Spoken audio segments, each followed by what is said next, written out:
And I was muted. Anyway, like I was saying, hello and welcome to Shifting Lanes Garage. My name's Chad. Welcome to the show. Riding solo tonight. No Greg tonight. He's under the weather, so let's give Greg our best. Hopefully he's on the mend and back next week. Also good to take a night off every now and again just to recharge the batteries, especially when you're a dad like Greg. Tonight we're gonna talk a little bit of NASCAR. See where that takes us. As always, try to converse with you guys over in chat. Just have a good time, talk cars like we always do. Should be a good evening.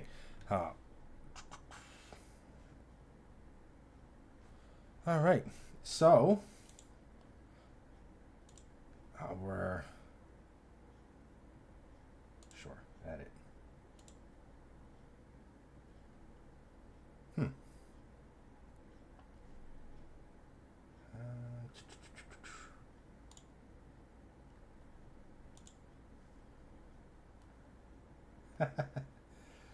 Apparently, we are. I am giving it a shot over on Twitch tonight as well, but it doesn't appear to be working. No idea why. But except everything seems to be a little too high, huh? Output. Oh, well then. All right. At any rate, how's everybody doing this evening? Welcome. How do I end this over there?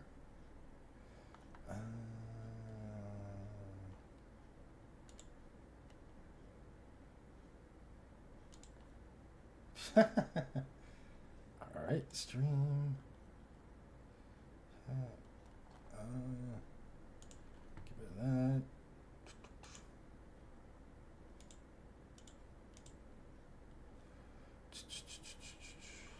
Why the heck ain't this? This is fun. We go and we try something new, and of course it just doesn't want to work.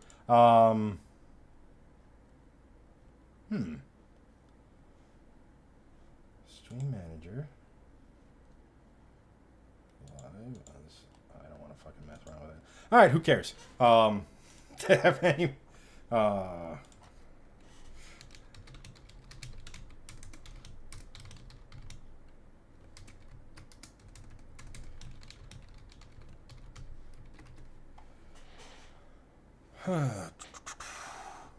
Anywho, I'll just leave that up. We have that going. Alrighty.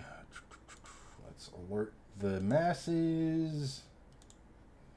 No, let's not DM myself. Batting 1,000 tonight.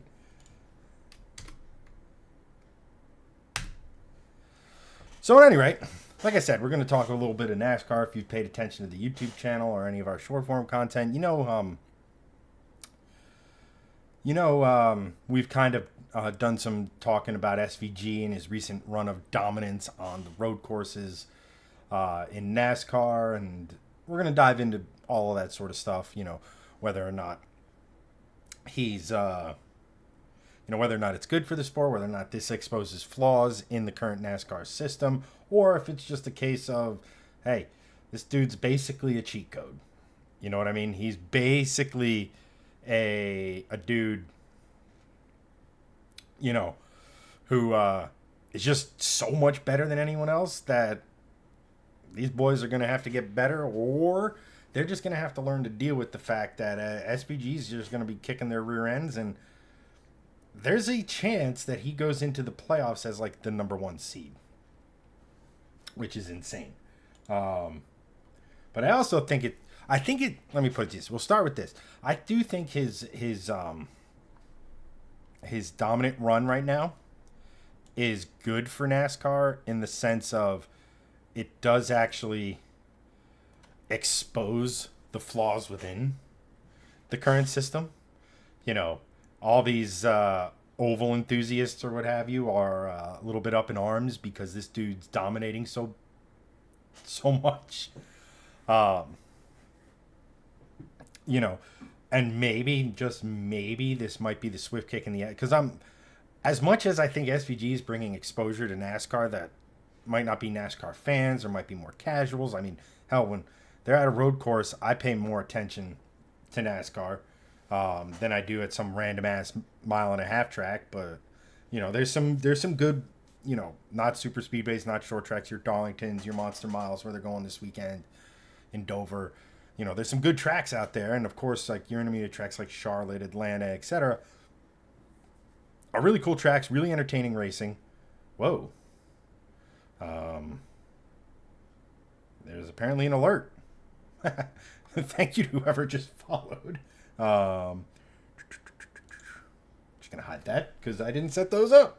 Because why would I? Why would I ever be prepared? But and I don't think NASCAR loves the fact that that like an outsider is kind of getting all this buzz and could find a loophole in the system to get pretty far in the playoffs. If SVG were to say win at Watkins Glen, I'd give him 4 wins on the year. Currently he's tied with 3 with a few other drivers, so he could theoretically be the 1 seed, which means he doesn't have to, as long as he doesn't suck in the first round, he moves on. In the second round of the playoffs, the round of 12, there's the Charlotte Roval, which, for all intents and purposes, is a road course. It does have the oval element into it, hence the Roval name, and everything. But it's,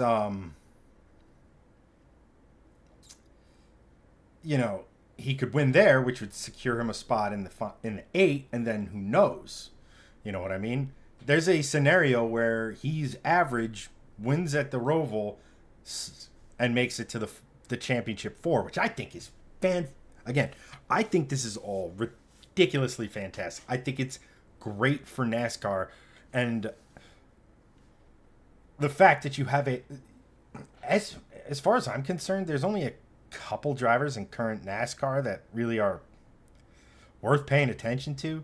Your Denny Hamlins, your Kyle Larsons, and then there's a lot of guys, Joey Logano's up there, but like, frankly, I can't stand the motherfuckers. So, it doesn't have the same star power it did 10, 15 years ago.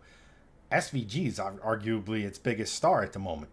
And the dude's got a really good personality. He's really, really good interview. I've heard him in a few interviews now. And he's, so if I'm a fan of his. So if he makes it to championship 4, and again, who knows what happens there? I'm probably jinxing him. And if he gets eliminated first round, you can come back to his VOD and tell me, I done jinxed the man. But, but like I said, this does bring up the point that NASCAR has a current flaw in its playoff system.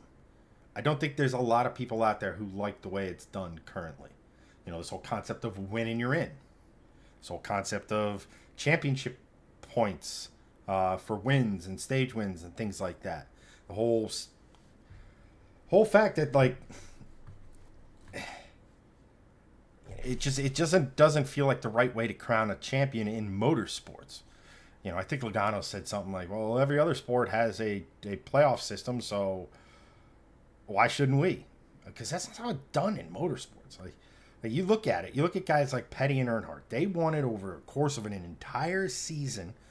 They had to be good everywhere, or they might lose the championship.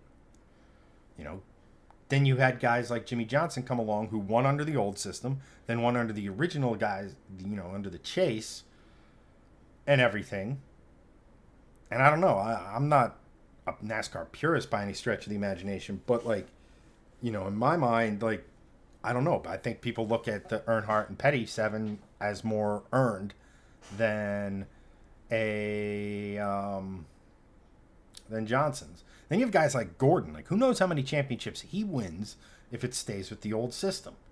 Um, the fact that I think one year he lost out on making it or winning it because they were, that's back when they were flaring just in front of the rear wheels.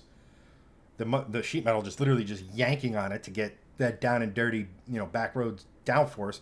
But that was also a sharp edge that was just destroying tires. And boom, done.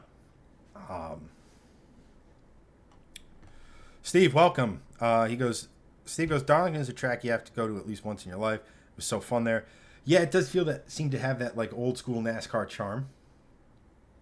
It's a time machine track, which is why I loved like the whole idea of the throwback liveries there and everything. Let's see here. SVG prefers the Cup cars way better than V8 supercars. Yeah, I did read in an interview that the way this V8 supercars were going, and I was listening to in an interview, he just prefers the style of racing over here.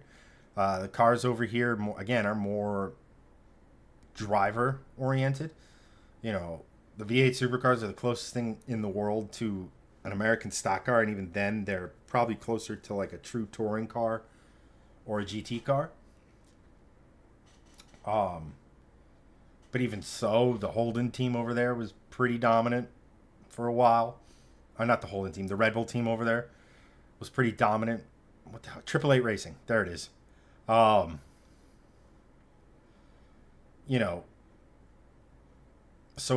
the driver's less of a factor. You see this in GT racing all the time, and the best trio or group of drivers doesn't necessarily win all the time because of things like balance of a performance or setup or how big a team is. Like you always see it. Like you look on World Skate, like a Manthey Porsche dominates.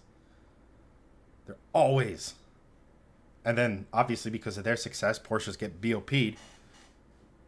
But like other privateers and stuff like that don't seem to be anywhere in the equation. Same car. So, I think you see a lot of guys who get from other motorsports who get into like the NASCAR and they drive it and they realize this thing isn't that easy. This thing isn't. NASCARs aren't an easy car to drive. They're generally overpowered with. Up until recently, they had way too small of a tire. They're heavy. They have a high center of mass, comparatively speaking. So the driver really has to be on it. The driver's a really big part, especially considering they're all spec, basically. Or at least they have been for the last 20 years, if that. If not more than that, I should say. So yeah, it's just like... these cars are... not the reason guys are winning. Sure, the good teams have good notebooks, can set up the car, can make it good, and all this other sort of stuff. But it's really the driver. The driver can take a bad setup way further in NASCAR than any other form of motorsport. Or hell, even if you look at like a Formula One. You could have the perfect setup on, I don't know, a Williams. And you might, if everything goes your way, you get massively good luck, you might sniff a podium. Might. Driver could be perfect. Might sniff a podium. In NASCAR, especially on the road courses, you could take a car that's not great, and the driver can make a huge difference. Steve goes, the Red Bull livery on the Cup car is always beautiful. The current one, the one that SVG is using, is a great livery. The early ones with the silver, where it was trying to look like the Red Bull can itself, not so great. But the current one looks really, really good.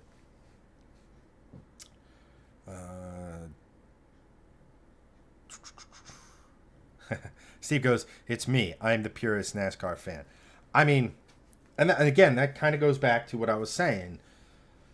The current playoff system when SVG won his first race of the season down in Mexico, everybody's sitting here saying, oh, the guy 30th in points is in the playoffs. Is that right?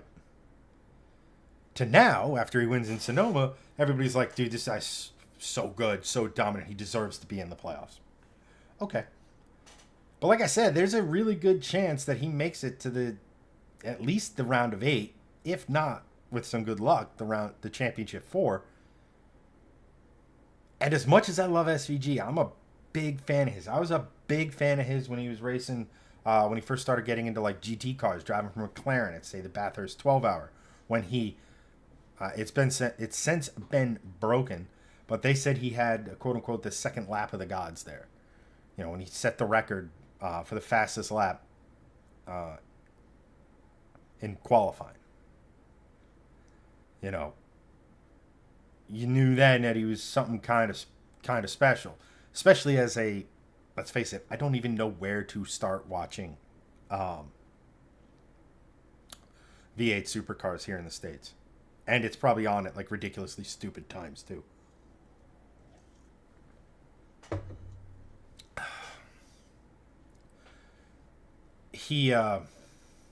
But like, if he gets it, let's just say hypothetically the stars align. He gets into the round of 12, wins at the Roval, makes it to the 8, does enough to be in the top 4 there. And let's just say at the final race of the season, the other 3 guys have bad days. One's car isn't great, someone wrecks, or they take each other out. I don't know. I think if and this is a huge if you take a guy like SVG and he wins the championship, I think you will almost immediately see a change to the way the championship is organized. I think it'll be immediate next season. Because all of these old hats, all of these, I think the people running NASCAR will finally sit here and see, like, because I firmly believe last year we didn't crown the best driver when Logano won. I think if you use the original championship before we did the chase, before we did these playoffs, before we did all that sort of stuff, before all of that, I think he would have finished 12th or 13th or something like that. Let me look that up. 2024. They used the...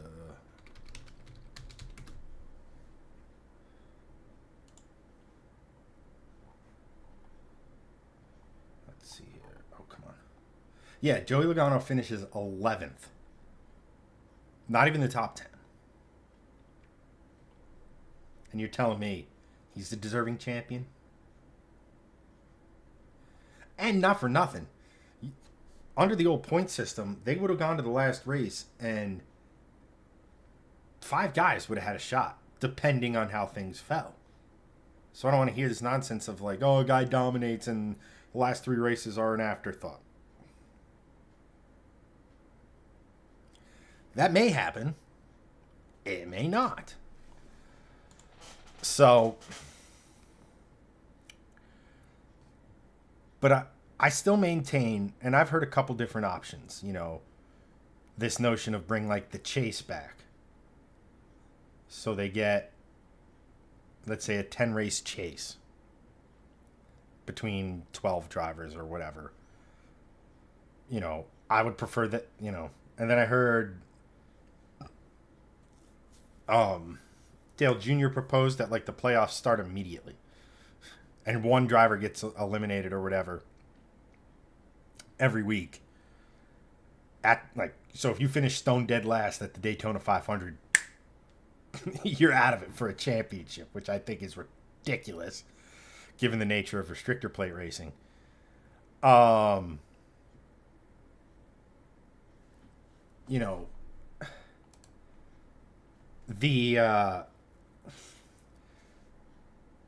I would personally rather see them just do an old style system. And if a driver clinches with 1 race to go, so be it. But then the driver would have to be good everywhere. You know, you couldn't take races off, or, and I mean that from a performance standard. Um, you know, just, I mean, look at it this way: Formula One does it, and that's arguably the biggest form of motorsport in the world, and it's completely unbalanced. There's no balance of performance. There's no whatever you want to call it. Um, you know, it's the most unfair form of motorsports out there, and it's still watched. Um, so I this no like look at what blew up NASCAR's popularity back in the day. It was arguably during Dale Senior's rise. I think the rivalry between Earnhardt and Gordon is what really blew it up. Then Jimmy Johnson came along and it continued to blow up. And then they started messing around with the championship a little too much, and wouldn't you know, we've lost interest. Steve goes, I want to see Catherine Legg win the Watkins Glen Cup race. Everyone would lose their shit. I mean, obviously it'd be great for the sport. I mean, just think about it. You know, she if she was to win, I mean, shit, that would be, I mean, number one, you got a woman winning, which is news literally everywhere.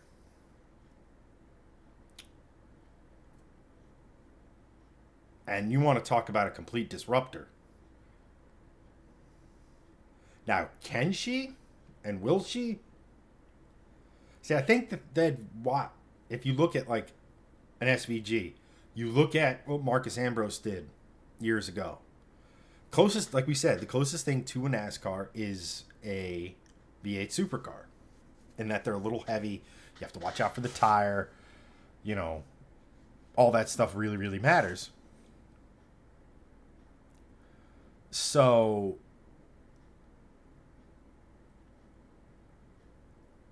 in Catherine Legg, she's open wheel and GT stuff. We've seen open wheelers have success. I mean, look at Juan Pablo Montoya. You know. But, and if she, you know, yes, she has a better chance of winning in NASCAR than she does, say, like IndyCar, even though IndyCar is pretty much a spec series 2 at this point. The gap between the best and the worst teams is pretty significant there. Hey, what's going on, Andrew? No, it'd be cool. It'd be cool. I'm looking forward to, like, I don't even know if she has a cup ride there, if I'm being honest. Yeah, at the Linden Airport, Steve. If you ever see the track layout on that, that's why, like, you know, we'll get into like the next thing. Like, brings up like I think what the heck is it? Brad Keselowski. He recently said there are too many road course races on the NASCAR calendar. I don't know if he's looked at NASCAR history and seen some of the tracks that early NASCAR raced on that were basically road courses, and even some purpose-built road courses, you know, like your Riversides, etc. But it's ingrained in NASCAR's history just as much as a short track and intermediate of super speedway, all that sort of stuff. You know, Linden being a massive example.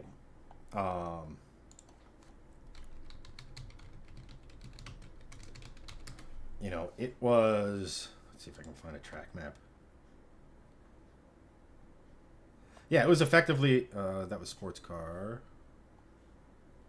Yeah, it was effectively a road course. It had 1, 2, 3, 4, wait, 1, 2, 3, 4, have 5 corners.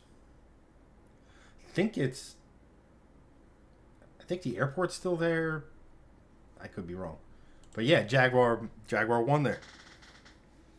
And if you go and look at the marks that have won in NASCAR, I did a video about this a while back.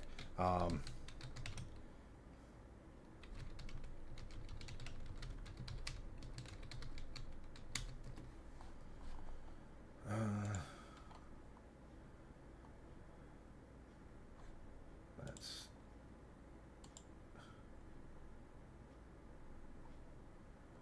like obviously your Chevy and your Ford have the most. Dodge next. Toyota's creeping up on Dodge. Plymouth, Pontiac, Oldsmobile kind of makes sense. Mercury, Hudson from Cars fame. Buick has 65 wins. Chrysler, American Motors. Lincoln has 4. That was thanks to guys like Tim Flock way back in the 50s. Hell, Nash has a victory. And then the Jaguar.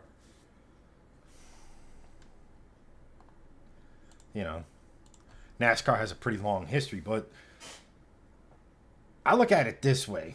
If we look at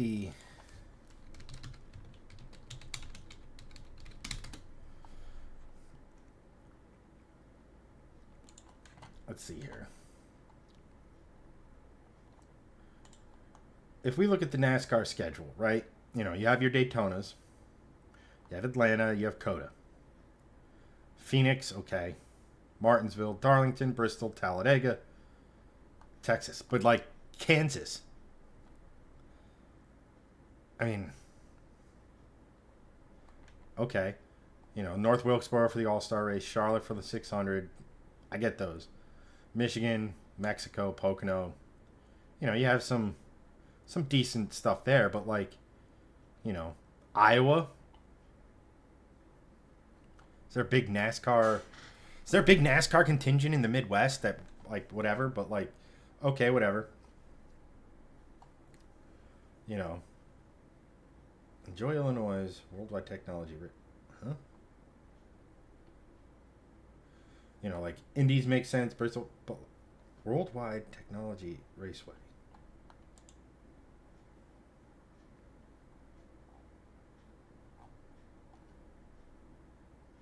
Oh, okay.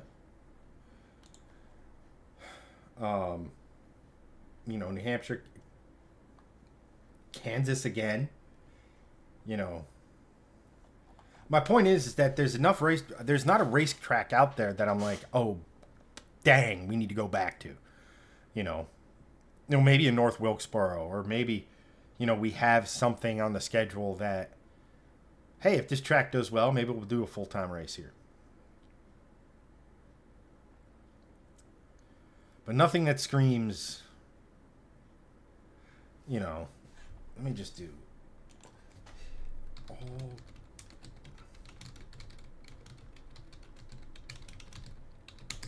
Let's see, a list of NASCAR tracks, official. Oh, is this just the current day ones? Yes, it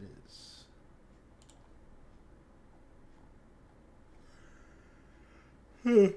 Excuse me.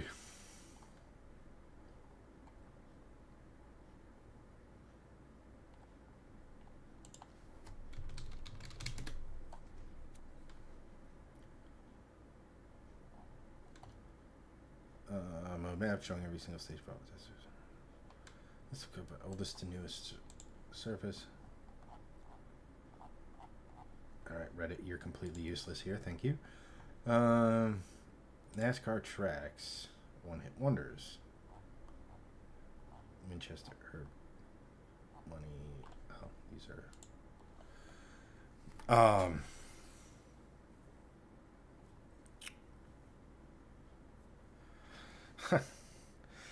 Steve goes, it's amazing how a straight six Hudson dominated 50s NASCAR. I mean,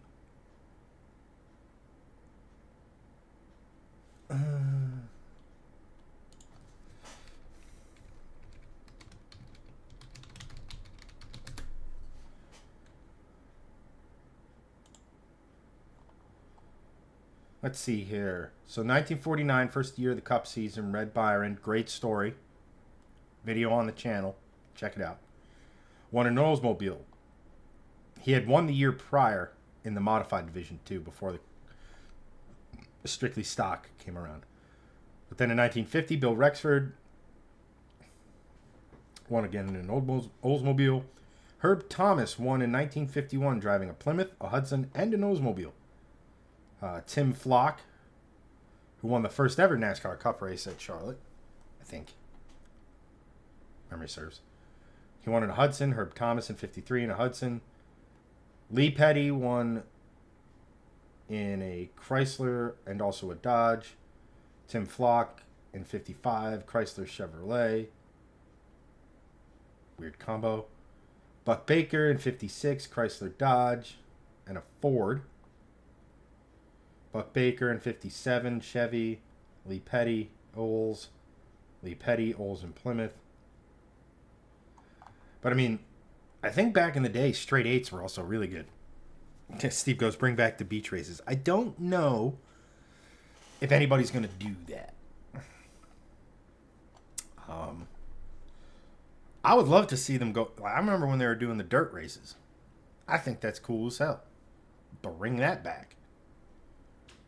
You know, argument could be made that NASCAR racing is the most diverse form of motorsport on the planet. Super speedway, 2.5 mile ovals. All manner of mile and a half size intermediate tracks from like your Darlingtons, Atlanta, Charlotte, Kansas, and Iowa, and all that. To road courses like Sonoma, Watkins Glen, Hermanos de Autodroma de Hermanos, whatever the Mexico's track. What else? I'm missing one. A street race, like a temporary street circuit in Chicago, and potentially San Diego. Then you have your Roval at Charlotte. No other series has that kind of diversity. Not IndyCar's close. They do ovals, they do road courses, they do street courses, but they don't do a Roval.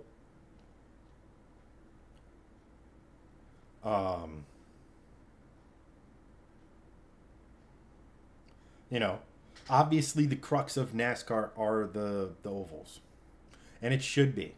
You know, I think it was Richard Petty said that road racing ain't NASCAR. Well, yes, that if you look at NASCAR in its totality, and from the Cup Series all the way down to your Saturday night features at your local short track, it's all oval racing. But on the flip side, NASCAR's been doing road courses since it began. You know, Daytona, the beach course. I mean, sure, it was technically a left turn, drive straight, left turn, but it was a pavement, then sand. You know, old dirt tracks were norm. So it's like, and that diversity should make NASCAR really, really popular. But again, I think they shoot themselves in the foot by doing this playoff nonsense that nobody... First of all, it's hard enough to fucking understand. Who's in? Who's out? Oh, this guy hasn't done shit. Oh, he won a race. He's in. Why?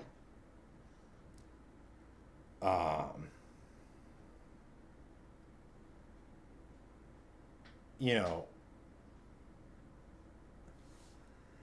Excuse me. Ugh. You know, and like, just Steve, your point, like, yeah, like, bring back the bigger end, make,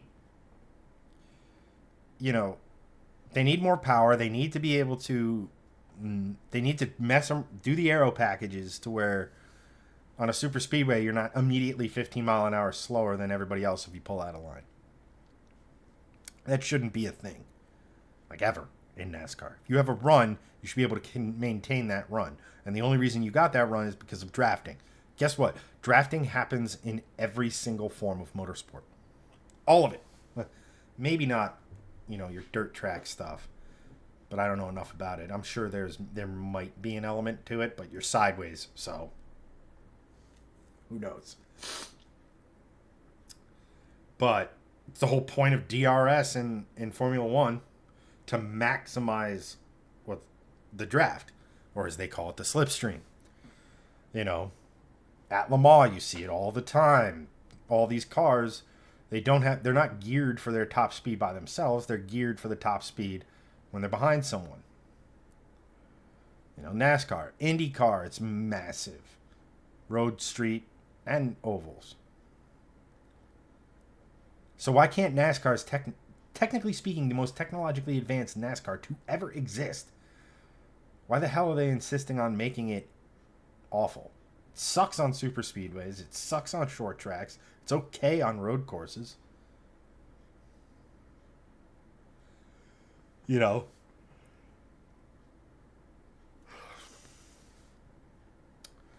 And theoretically speaking, this should be the best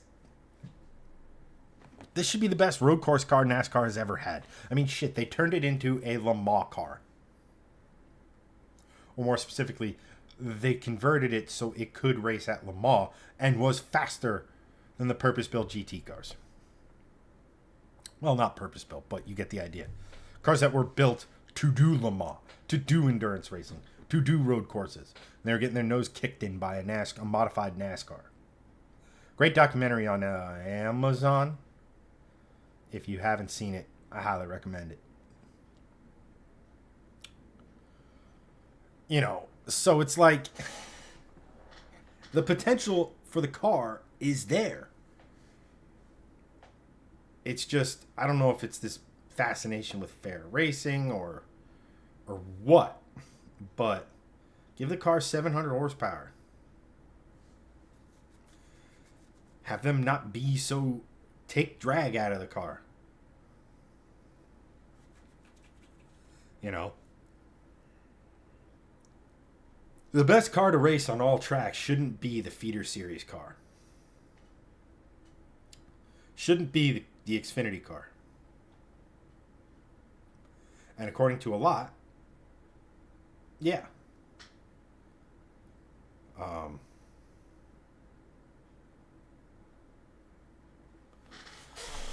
I can't wait for, Steve goes, I can't wait for Dodge to come back next year. It got quiet about Cletus driving a Ram. I'm sure that Cletus will be involved with Rams somehow. There was too much smoke around that for there not to be, quote unquote, a fire there, right? But I also was reading about Ram that they might do like a reality series, I guess, with not so much the gaming angle of it, but similar to how like Gran Turismo did the GT Academy. But they're thinking about doing like a reality show to figure out seats, which is weird because Ram isn't going to be a team. Ram is going to be a manufacturer, and teams are going to buy their cars, or however it works. And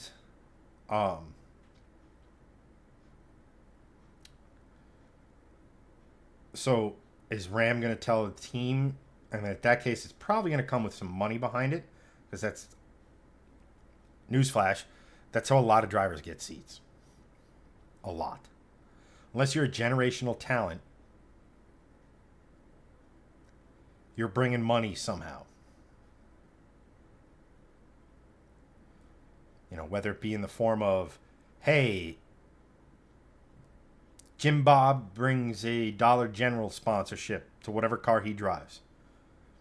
Whether it be a Ford, a Chevy, a Ram, a Toyota, whether it be an Xfinity car, a Cup car, or a truck. Like, it don't matter. That team, that money is for his team, his car. And that's how that's why, like, in sports car racing, apart from the top level prototypes,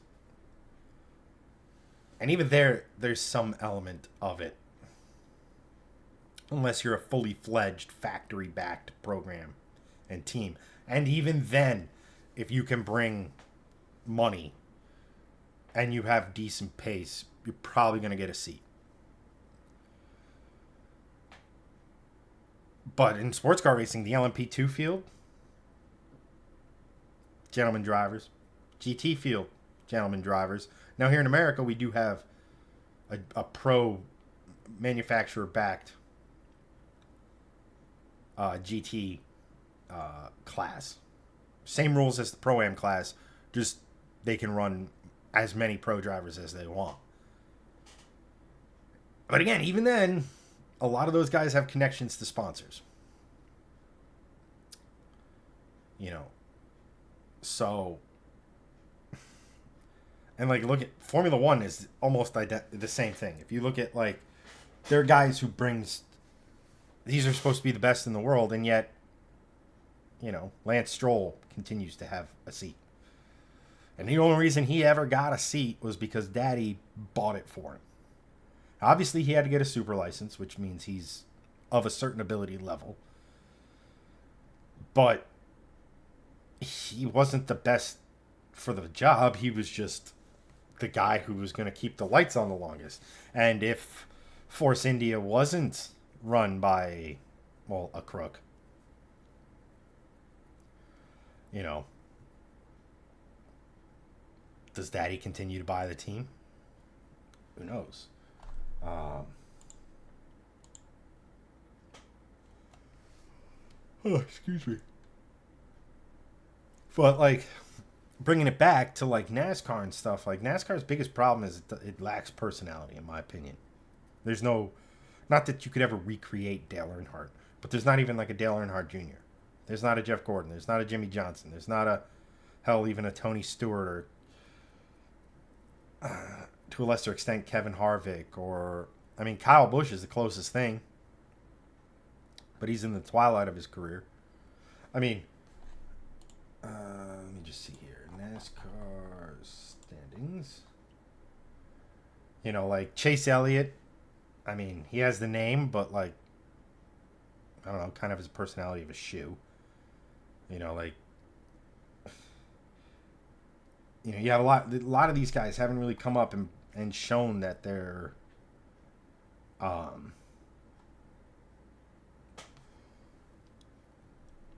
excuse me. Ugh.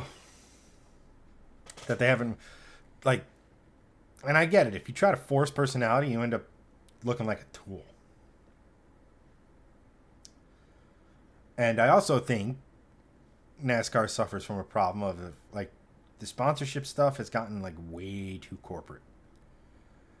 It's almost like the corporate box seats at Yankee Stadium that you see, like, half full, even when the game is sold out. So, like,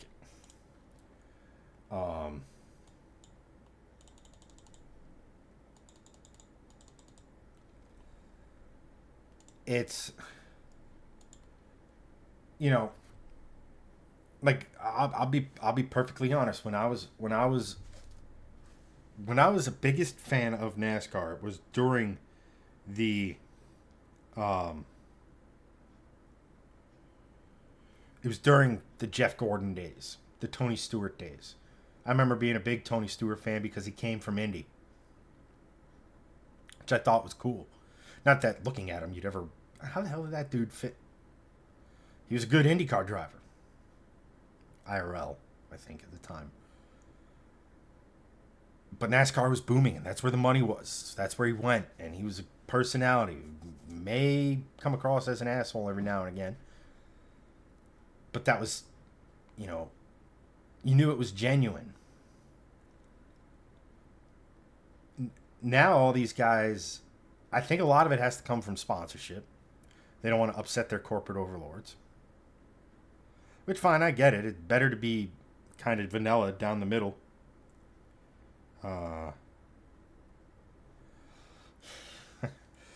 Better to be vanilla and have a seat and do what you love than to be outspoken, lose your seat, and have to fight to get it back. Like, I get it. I'm not saying I'd do anything differently if I happen to be in those seats as that driver or whatever. But it's just like NASCAR's become corporate, and that's not NASCAR. NASCAR was the outlaw sport. From its bootlegging origins to the early drivers to through the 70s and 80s, with Earnhardt and Waltrip and all those guys, your Bill Elliott's, I don't know if Bill Elliott would consider an outlaw or whatever, but like there was always something about NASCAR that was, I need to check that out. And now it's just like, it's kind of faceless. Whoa.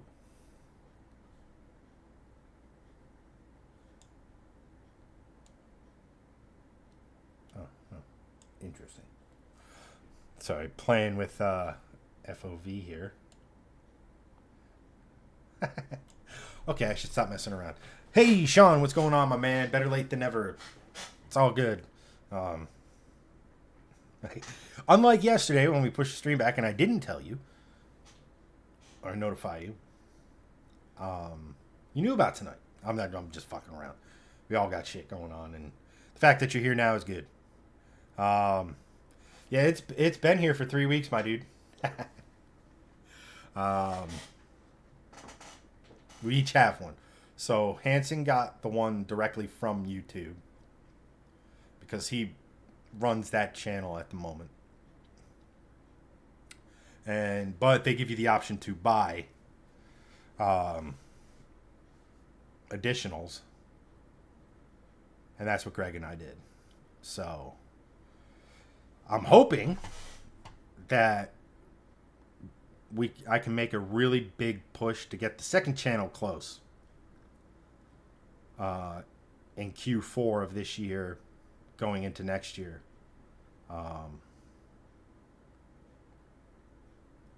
Because I think that'd be really, really cool to have, like, because that channel's got a ton of potential in it, and it's growing, technically speaking, faster than the main channel.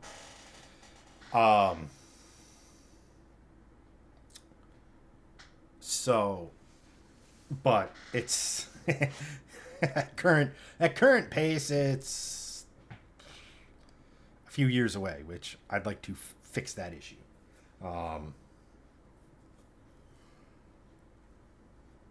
Holy shit!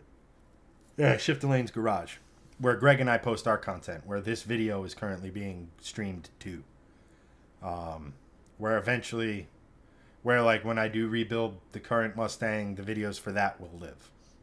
Although I'm debating on a different style for that video. I'm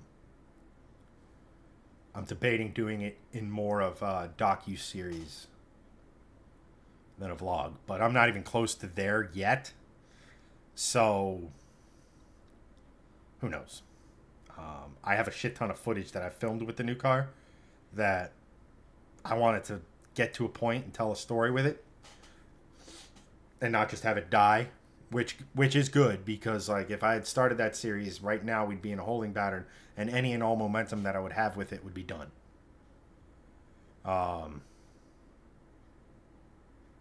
Funny thing, Andrew, is that it's not really beautiful. It looks cool. It's it is metal. It's very thin sheet metal, but like it's small, and it's reflective, as if you couldn't tell. But case in point, like this will give you an idea on hand size, how small it is. It's more about what this represents than the quality of it. This represents 13 years of my life, 13 years of hard work, 13 years of doing it with the boys, working hard with them, taking something from absolutely nothing and turning it into something worthy of something earned. That's what this represents. As a thing, I'll tell you right now, it's not worth the $180 or whatever, or $140 that these things cost. But it is about the Thanks, man. Um, it's about what it represents, you know. So, and first of all, and lastly, thank you to literally everyone. You're a part of this, and could not have done it without you guys. So, thank you.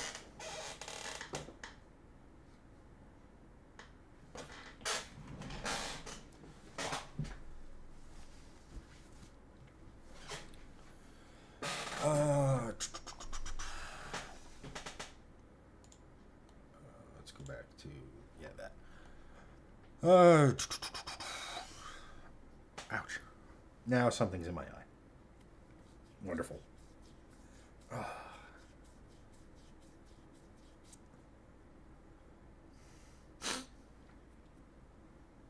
Oh, it's just there's the allergies.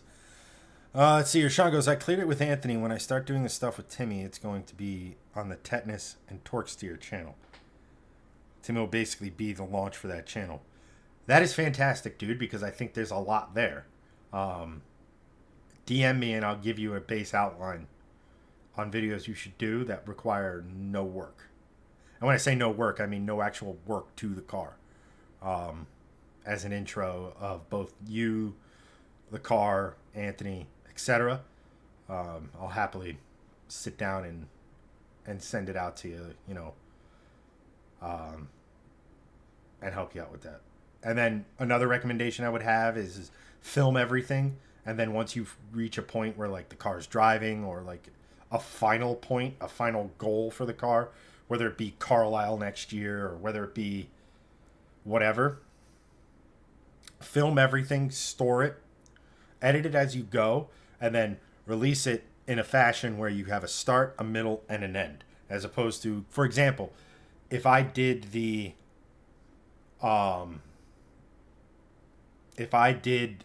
second Mustang, if I had released the videos I had filmed on it, there'd be a lull with nothing. And again, you'd lose all momentum and everything for it.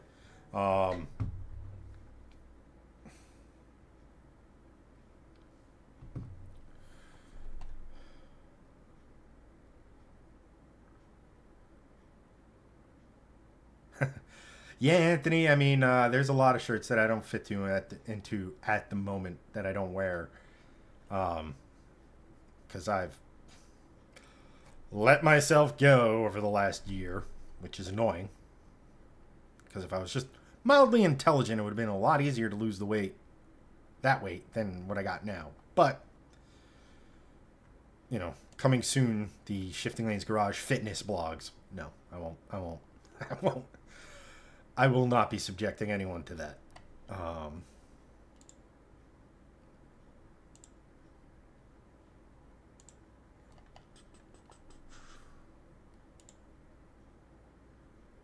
Right. What was I doing?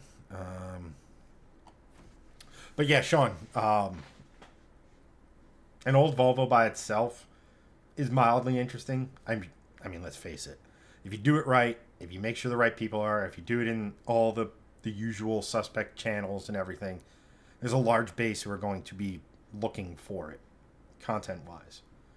But the little nuances that you've added over the years, the license plate splitter, the Ferrari wheels, fact that you are now going to be using a Honda a ECU designed to plug and play with a Honda to drive for a red block.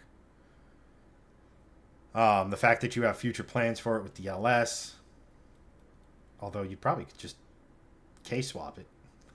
Just kidding. Steve would love that. Sorry, my chair's noisy as fuck, guys. It's an old chair. The purpose-built gaming chair I had lasted about 3 months. Which was a good spend of $100 some odd. And the company completely ghosted me. I wasn't really expecting much from them because, let's face it, they're probably based somewhere in who gives a fuck, China. But, yeah. Like I keep saying, when I do eventually move, and that took a bit of a setback this week, which sucks, but um, when we do eventually move, I will be building a studio. I'll have nicer things. You'll see the production value of this show go up a lot. Um, you know, it won't be, my kitchen, hallway, door to the deck, which you can't see. There's a big white-faced hornet or whatever the fuck they're called, dead nest on my umbrella. They're actually dead now. I just need to throw the whole fucking thing away. I've just been, yeah, twin turbo J35. You're gonna need a slightly stronger you're gonna need a slightly stronger trans for that, my dude. And well, actually, that turbo you have lying around might not be too small for that engine. Probably is, but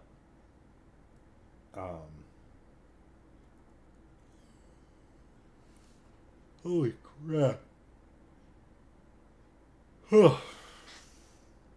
Sorry guys, today's been, I don't want to say a day in the sense that it was bad. Today has just been a day where I am tired.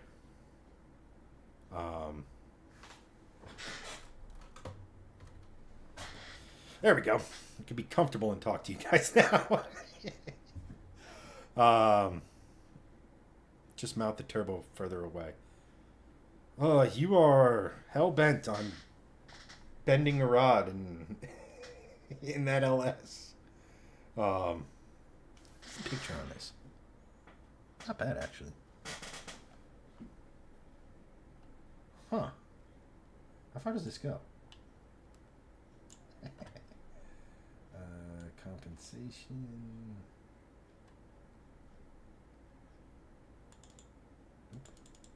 Nope. Sorry, I'm playing with 7.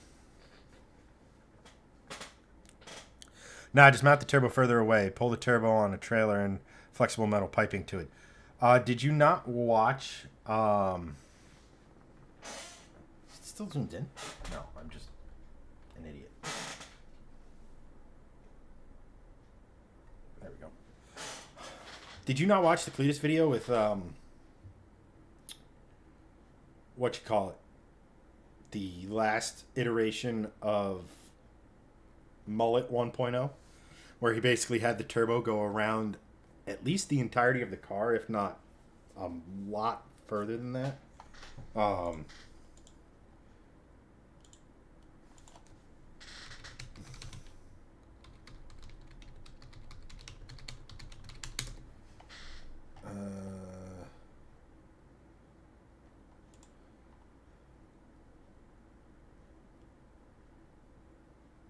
Yeah, where he literally has it go around his shop.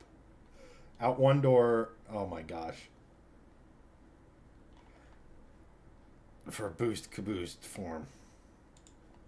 I don't know. I think the concept of having that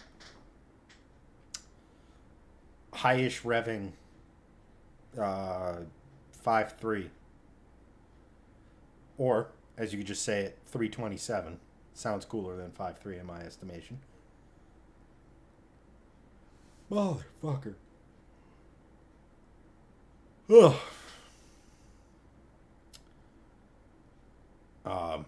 I think that's the coolest iteration of that car, personally. Especially given your outright refusal to put wider rubber on it. I'm messing with you, but a boosted LS with 245s is a burnout machine. Which, I don't know, maybe that's what you want. Who the fuck knows?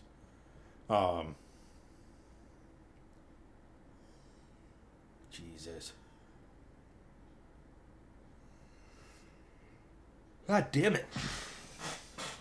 I'm sorry. I did not mean to be yawning this much. Let's see here. They literally had a blown V8 except for the engine ran on a blower. It was a trailer. I just ran the blower and piped it up to the engine on the car. Yeah, I have no idea. I didn't know the boost caboose was an actual fucking thing. Um, I don't know. You're an engineering type. Why don't you make a supercharger that goes off of the rear axle?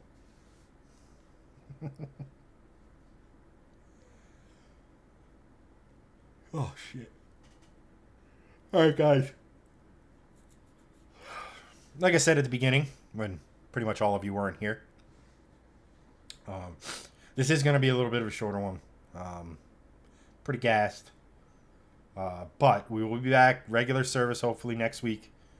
Maybe I'll have a guest or two lined up by then. Who knows? But for this one, don't give me ideas. But I don't need to give you ideas. You have a lot bouncing around in your head that at some point you're going to come across something else and be like, you know what? That. And forget all about my dumb ideas. But for this show, guys, again, sorry it's a little bit on the shorter side, but I did want to do a show tonight. You just missed Sean's unhingedery Timmy stuff, but you're back just in time for me to sign off. I will see you guys next week. I'll see you in chat. But have a good one. Take care of everyone. Take care of yourselves.